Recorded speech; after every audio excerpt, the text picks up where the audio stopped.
You're listening to Partnomics Podcast, where we discuss the art and science of developing successful strategic partnerships.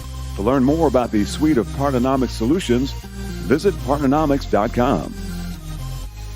All right, well, welcome back, man. I'm so looking forward to this conversation. We are joined by Rich Gravelin, and Rich is the director of B2B Strategic Alliances at Harvard Business Publishing. And so if you're familiar with Harvard Business Review, as I absolutely love the work they do, that is one piece of the work that Rich and his team work on. But Rich, thank you so much for your time. Yeah, my pleasure. It's great to be here, Mark. As I've told you before, I've read your book multiple times. I love it. So I'm really glad to be here. I'm excited to spend some time with you and your audience. Well, thank you for the compliment. Thank you for checking out the book. I definitely appreciate that. Rich, let's talk a little bit. What I typically like to do is just start off by learning about the guest and their background and what got them into the seat that they are in today, this partnering seat. If you wouldn't mind, can you just briefly run through your history so we have an idea of your professional career? Yeah, thanks. So my career has been pretty varied, but mostly around the sales and marketing world. And so I started out my career in direct sales, and then about 20 years ago, I cut my teeth in the channel by working with an organization. It was a small Israeli software company, since acquired by Oracle. But it was there that I learned how to work from a place of little resource to try to help work with large organizations that perhaps have more leverage and resources. And it was a really great learning experience for me at that time, 20 years back, to understand how to work, in a world that we are in today where, we try to do more with less, right? So that's where it began that. I spent some time in grad school after that, really getting into the publishing world. And for the last 16 years almost, I have worked at Harvard Business Publishing in a variety of roles, both in direct sales leadership and in the last couple of years, both in the channel and the alliances world that we have in the B2B side of our business. So Rich, Harvard Business Publishing, whenever we're talking sales and partnerships in this world, what does that mean for you? How do you leverage the power of partnership, and what's the partnership work that you do specifically? Yeah, so it's pretty varied. In the B2B world, we have two primary categories. So we have the more relationships where we're trying to create integration. So for those individuals who may know more about us, we, in addition to having HBR content, we also produce courseware and ideas and programs for companies of all sizes around the world. And so what we're doing with that content is we're helping to build leaders. We realize that sometimes our clients are saying, we want to build leaders, yes, with your content, but we want to make sure it's accessible through other channels, like other platforms. And so there's one side of what we do, which is partnering with those companies to help get our integrations done. But then the channel side, we're also building channels where we're looking primarily to help build out the long tail for B2B for us. As a small nonprofit part of the university, we're not able to necessarily, go off and raise a bunch of capital and hire a bunch of people. And so a way for us to extend our scale is to work in the channel instead. That's what we're doing. So Rich, you have traditionally had that direct sales team, right? And so didn't you just fairly recently stand up a team to, do this leverage the power of partnership and figure out how to partner to extend your team's reach? Yeah, that's a good point, Mark. Yeah, so we are doing exactly that. So as you can imagine, it's the Harvard Business brand, of course, is a very strong brand. And so we have a lot of organizations that want to work with the brand. And so we have to be really careful about with whom that we partner with, right? So we do have a team we stood up in the last year that helps us both identify and then assess which organizations are best for us to work with. Where can we provide value for our clients in a mutual manner, right? So yes, we're just kicking that off right now in the last few months. And so whenever we're talking about from a sales side, sales partnerships, typically we think about referral partnerships and we talk about channel partnerships. And we spend a little bit of time trying to distinguish what these two tools, what these two levers are. I'd love for you to just chat with us for a couple minutes about, do you offer these two types of approaches for your organization? And then just as a leader that's standing up this program, how do you think about those two different levers? Yeah, it's a great question. We do have both. For a long time, we were working exclusively on the referral side, but when we think about setting up a channel in the last year or so, It's been much more about how do we generate revenue with those channel partners. And so it's less about referrals and more about resale at that point, which is for us, relatively new. We did this many years ago in the B2B side of HBP, in the publishing company. And we got away from that for a while. We were working just exclusively with the direct channel. And so now that we're going back in, there are a lot of things that have to happen inside the company, right? We have to be able to change the culture for people to recognize that we can work side by side, the channel and the direct, right? So I'm not sure if I'm answering your question, but there's, the referral side helps us, I think, just to sort of open some doors, but the resale side really is where we're going to drive some revenue for the business and help us to grow.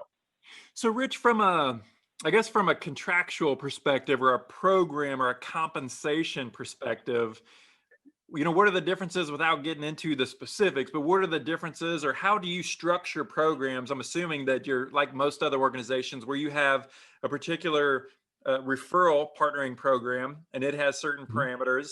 And then you have the channel, which may have different terms and conditions and economics of it. Yeah, certainly. So from an economic standpoint, we offer, higher points, of course, on the resale side. But we're expecting a bit of a different outcome, right? So with referral partnerships, these are companies that are, they may be in a conversation with one of their clients, and it makes sense for them if someone says, hey, who can help us develop our leaders? It might make sense for them to be able to refer those back to us. In which case, we tend to not usually have a big economic output because what we're hoping for, of course, in that case is that the referral helps us to sell directly and create a relationship with that client, one-to-one.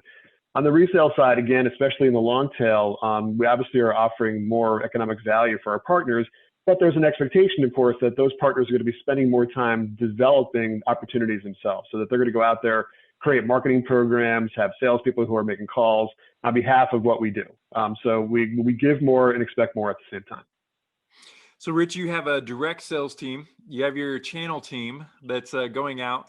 From a management perspective, is there any advice or insights you can give to leaders that are in your position where they're managing the direct and the indirect?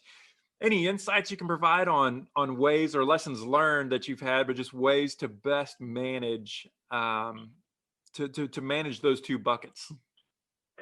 Yeah, they're different, right? Now, I think about some things I've seen in your book and other research that I've done, of course, and it's interesting to be able to kind of move back and forth between managing direct and indirect at the same time.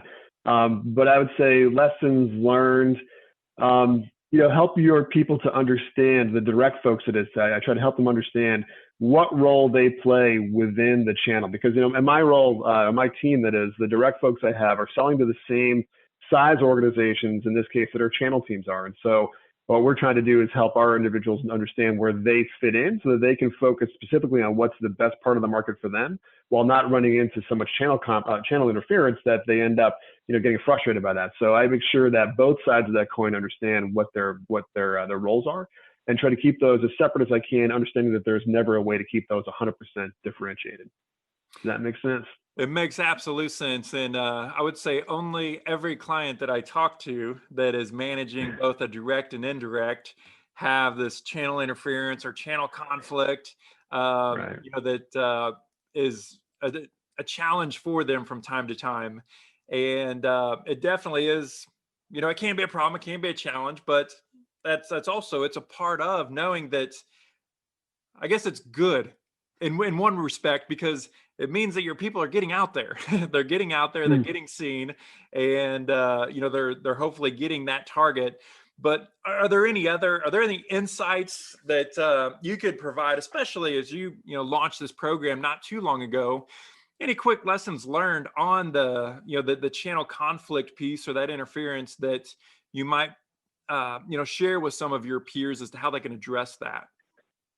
Well, I can speak for what we've done in our organization specifically, which is that while there is channel tension, I wouldn't call it channel conflict. And what I mean by that is that while my team in the SMB, for us, the smaller size companies that we sell to, there is a bit more of that overlap between the direct team and our channel team. But that being said, overall, we also have a direct sales force that works on Global 2000 accounts. And so what we've done is we've ensured that we carve out parts of the market where we do not have a strong investment made already. So for example, I don't have a channel that sells to the same Global 2000 accounts, because that would create a lot of confusion in the market. So we're trying to, not only do we want to reduce channel conflict between sales teams, but also we want to try to make sure that the market understands and is not confused by how we go to market. So it's not like, hey, I can buy this, the same product from 5 different organizations. And so we do make sure that we look for the areas where our channel can help us, where we're not as strong or likely to want to invest in.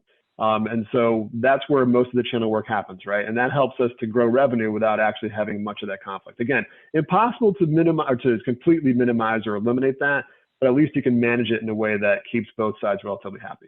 Yeah. Rich, before we hit the record button, you and I were chatting a little bit about just some different topics that's in the Partnomics book, and one of those is sometimes in organizations we think that partnering always has to be about revenue generation or only about revenue generation, and there are other opportunities for us to partner, and we call those operational excellence, or ways to essentially just become more efficient, to push some costs out of the business itself. I'd love for you to just expand on that a little bit, maybe some points that you pulled in or what that meant to you. Yeah, no, it's great. I'm happy to talk about that, because it's actually when I came back to the alliances, partnerships channel, whatever we want to call it on this point, about 2.5 years ago, I started out actually really focusing on the operational excellence side. So if I go back to this point about integrations, where organizations will come to us and again, they'll say, hey, we love your leadership development, but we have what's called a learning management system, and we want to access your content through that system. And so what I was doing at first was trying to ensure that we were integrated not only with the systems that our clients were having now, but also trying to figure out where our clients are going to be in 12, 18, 36 months, so that when they got there, we'd be there waiting for them. And so those aren't revenue producing opportunities. Those are operational excellence opportunities where, again, if a client knows that we're ahead of the game, we're waiting for them when they get there, that feels as though that we're a contemporary organization that has their best needs in mind versus our own. And so I spent the first 1.5 to 2 years of what I'm doing now really focusing on those to try to shore that up. It's just in the last year that I've moved over to the channel side. But one of the things that was critical as I started to transition from the operational excellence into more of the channel resale side was helping the organization that I work for understand the difference between the two. Because it can feel like, hey, there's this giant bucket called partnerships and everything falls in that bucket. And it feels like they're all the same. And if you're in a company that hasn't had the culture of partnership for a long time, then you have to really spend your time to focus internally. Like I've learned, I knew this 20 years ago, and I relearned it, of course, in the last couple of years, that you need to spend probably more time inside your organization with your stakeholders, right, managing their expectations, than you do with the people you're working with outside your company sometimes. And so there was a lot of time spent. And again, I use the model that you mentioned with the biz dev versus operational excellence. I use that model to help senior leadership where I am understand the difference between the two, so that we could figure out how to resource best and then grow that part of our revenue. So it was a hugely helpful model. But it's so true. Spending time internally, just making sure that we're internally aligned, top and bottom of what we're doing, how we're doing it, why we're doing it, what the finish line looks like. And probably most important is just setting the expectation of time and resources of when it's going to take to get there. But yeah, as we're working with our partnering counterparts, they kind of understand the drill. They're partnering people as well. But sometimes, Right. we're working with other folks that haven't necessarily been in our seats. So we've got to spend time working there as well. So it's good that you point that out.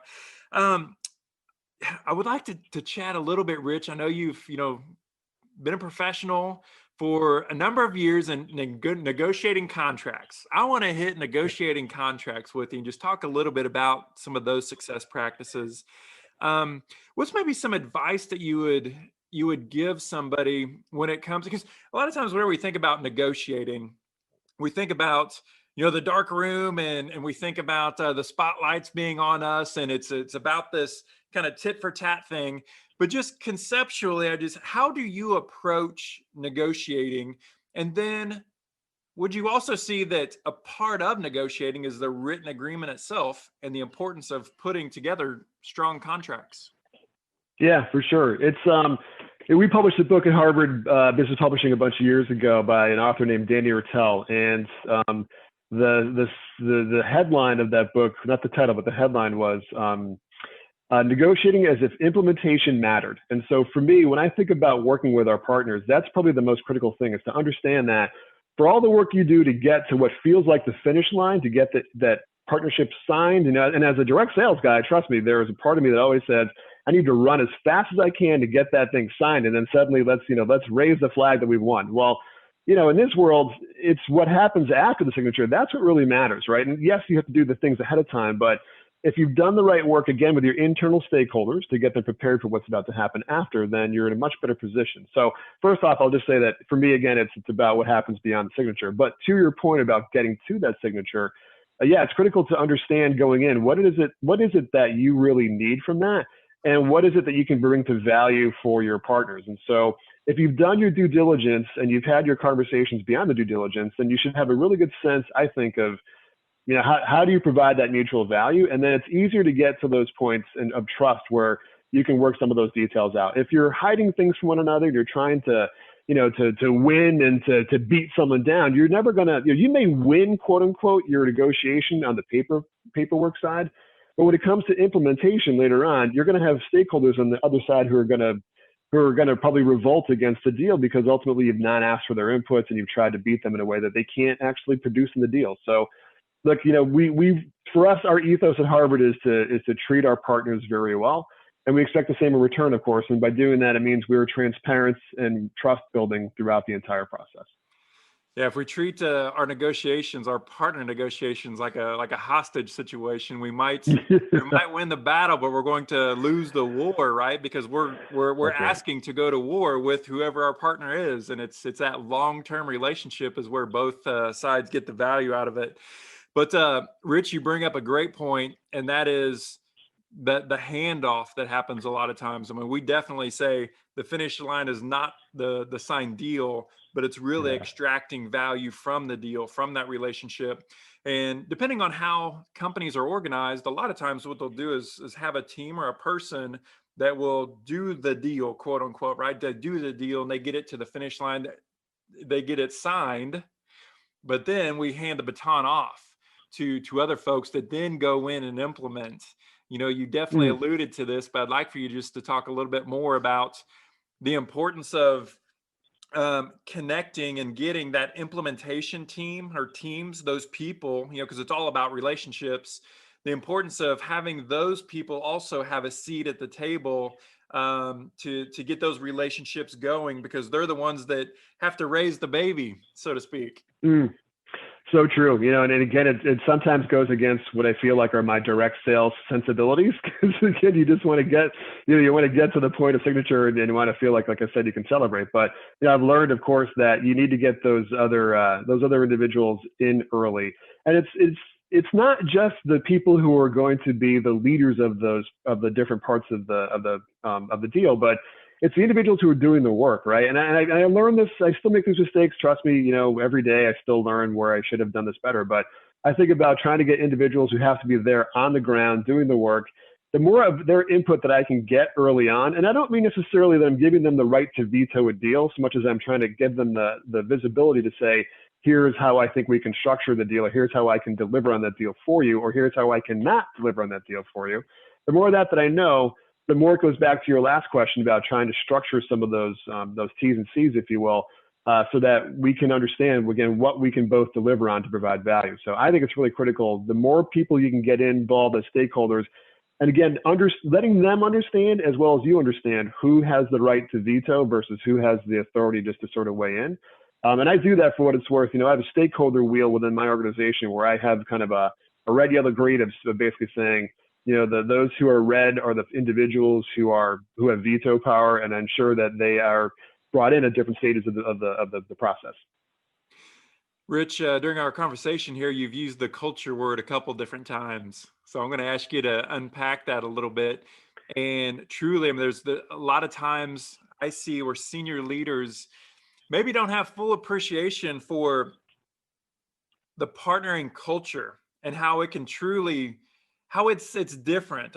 Organizations that are great at partnering are organizations that have a culture that really embraces partnerships across the board, and they don't see that as a threat, because sometimes some organizations, some teams might see that, especially if you have a direct sales team and then you have a channel or this indirect team. Sometimes we could see a little bit of competition there. Talk to us a little bit about culture and sometimes what needs to happen to have that culture of partnering.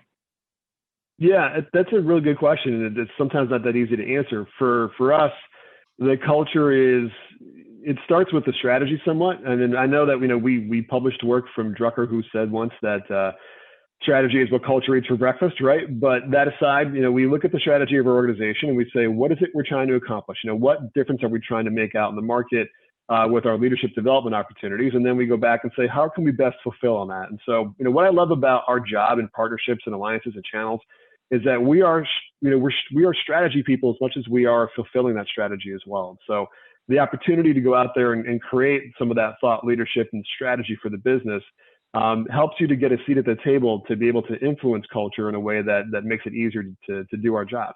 So I think if you work in a vacuum in partnerships and you don't spend the time to work with your senior level stakeholders, again, just as you would with your junior level stakeholders, as we talked about for implementation, if you don't spend that time, you're likely to be lost in that vortex you've just described of people not knowing what you're doing, not getting why you're doing it. So again, it's spending all that due diligence inside the organization from top to bottom at different levels to understand why you're doing this so that people are behind it. In that case, it's a lot easier to get the job done. Awesome. Well, Rich, it's not every day that I get to talk to somebody from Harvard Business Publishing, so I'm going to take advantage of the opportunity and just say I'm a lifelong learner. I love to dig in. I love to learn, and you guys are like the pinnacle whenever it comes to great producers of all of this research and all of this thought leadership. I'd love to just pick your brain. For those of us that are in this world of partnering, and we've chosen this as a profession, what are some different resources that you have or that you've run across that you'd like to recommend that people check out to help advance themselves in this career? So at the risk of sounding like this was set up, I think reading your book actually is a really good model. Again, before you and I ever met, I've read your book a couple times, and as you know, I've used some of the models from that. So that aside, of course, we have published at Harvard Business Publishing some work from a number of people, but Ben Gomes-Caceres, who is a professor at Brandeis University in Waltham, Massachusetts, he's got some great research and a couple of good books on that. I recommend him. I'm a member, as many of us are, I'm sure, of ASAP, the Association for Professional Alliances, or Alliances Professional, sorry. So there's some good stuff in there. There are lots of resources out there. I took an exec ed class at Wharton. I was blessed to be able to go and learn from some great professors at Wharton University down in Philadelphia. So there's a couple of things, but I find sometimes that you have to dig a little deeper, I think, for what we do, and it'd be great to have a community where we can go off and work with one another to try to help each other with our best practices, because sometimes you feel like you're out there on an island, right? And so as much as there is thought leadership out there that I've just described, try to find a way to work with, to talk to the people who do what we do, and set a network with them to have a place to go and commiserate, if nothing else, right? Well, I love that, Rich. And that's a great segue. And I'd like to invite you to join into the Partnomics community that we're building Absolutely. out there on Partnomics.com. So it'll be fun to have your participation in there and your thought leadership. One last question before we let you go. Yeah. Rich, Sure. I'd like to ask you to speak to your 25-year-old self. Speak to your 25-year-old self and give him some career advice, some worldly advice give him some tools that'll help him get more out of his career and life. Oh man, that was a much different person at 25. I think we all were. Yeah. When I was 25 years old, I used to have an ego that said, hey, I've got some really good ideas. And so because I have good ideas, everyone should just fall in line and say, these are great ideas, Rich, and do something with those, right? As I got older, I've learned that was a big ego play for me, and that I don't always have good ideas. But what matters more than good ideas is your ability to implement those ideas. And so I think I would have told my 25-year-old self to worry less about the ideas and more about the ways you can get those great ideas if you have them implemented. And I think a big part of that, like I said before, is networking and creating those relationships inside your organization and outside. And so I would probably tell my 25-year-old self to spend some more time building those networks, because they'll be so important to you as you move on in your career. So probably what I would say today. It's a good question. Yeah, well, that's a great answer. Well, Rich, thank you so much for your time, and thanks for what you do personally and within your business. I mean, you guys are a huge resource for business leaders and professionals. So keep up the awesome work, and it'll be fun to watch what you guys publish and come up with next. Yeah, Mark, back at you. You do great work. Thanks a lot for letting me be on here today and for the stuff you're doing out for our industry and for our job as well. It's not always that easy. So thanks again for your time. Partnomics Podcast is brought to you by Partnomics. Learn how to leverage the power of partnership. To listen to more episodes of Partnomics Podcast, visit partnomics.com.